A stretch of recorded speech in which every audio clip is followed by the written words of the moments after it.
And welcome to 5 Minutes with Macey, Sasha, and Katie. In this episode, we will be talking about religion in the workplace. Religion in the workplace is a hot topic. Some of the questions that have been asked regard employees working on Sundays and attending voluntary Bible studies. So, is it legal for a state employee in Alabama who meet for a voluntary lunchtime Bible study to be not allowed to meet? What are the rights for a state employee who does not want to work on Sundays due to his or her sincerely held religious beliefs?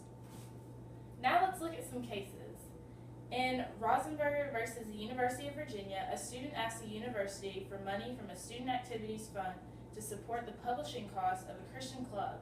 The university refused, but the court ruled in favor of the student because if the university funds one form of speech, then they have to fund them all, including religious speeches. In Beaumont, police versus the city of Beaumont, the officers were ordered to end the bi-monthly Bible study. A lawsuit was threatened against the city, so the city said that they were allowed to use the department conference room if it was available. But city property shouldn't be used to promote private affairs. It would have been a violation of the Texas Religious Freedom Restoration Act. In Harrell versus Donahue, the U.S. Postal Service was allowed to fire a Missouri letter carrier who stopped showing up for his Saturday shift. The carrier claimed that his shift conflicted with his sincerely held religious beliefs. The company tried to accommodate him by giving him different options, but he refused each and said that he just had to have every single Saturday off. They gave him 5 months to come back once he started not coming to work on Saturdays before firing him. The carrier then sued the Postal Service for firing him, but the court ruled in favor of the Postal Service.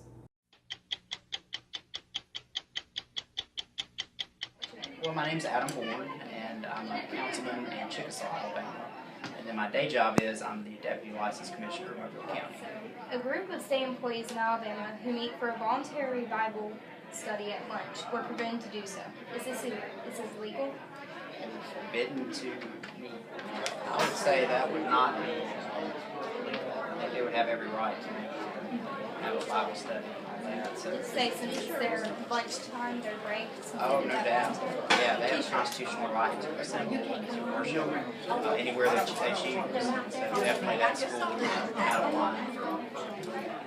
So, if a state employee does not want to work on Sundays due to his sincerely held religious beliefs, what are his rights? I believe the employee would have the right to.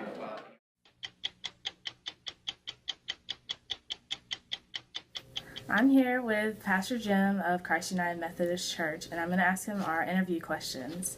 So, a group of state employees in Alabama who meet for a voluntary lunchtime Bible study were forbidden to do so. Is this legal?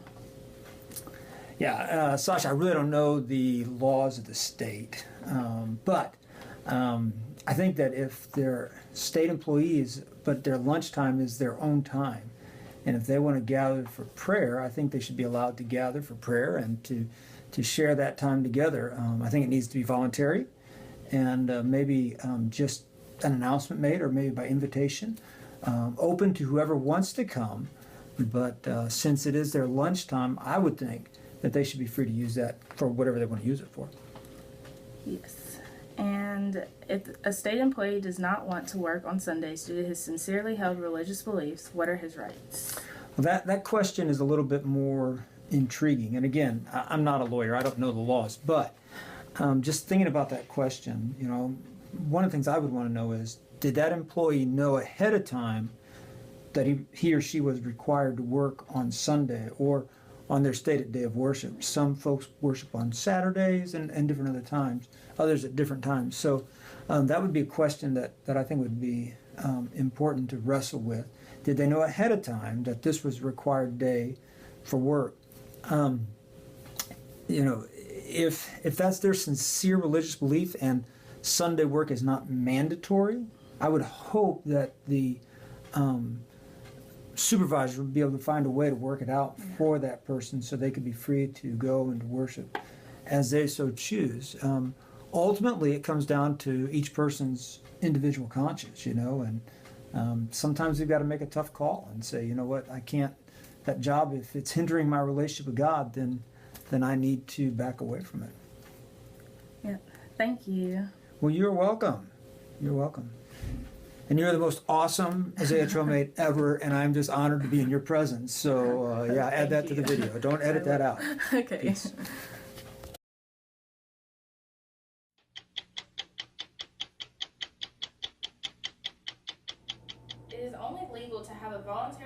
study if the employer has a mandated way that employees are required to spend their lunchtime. If not, then under the First Amendment, they have freedom of religion. The only way that a Bible study would be illegal in the workplace is if employees are required to participate or their jobs are evaluated based on the attendance of the Bible study. According to Title VII, employers only have to accommodate employees with sincerely held religious beliefs, not political beliefs or other beliefs not related to religion. And they only have to accommodate employees up to a certain point. If the accommodation causes an undue hardship on the employer, then the employer has the right to refuse to accommodate them. That's it for this episode of 5 Minutes with Katie, Macey, And Sasha.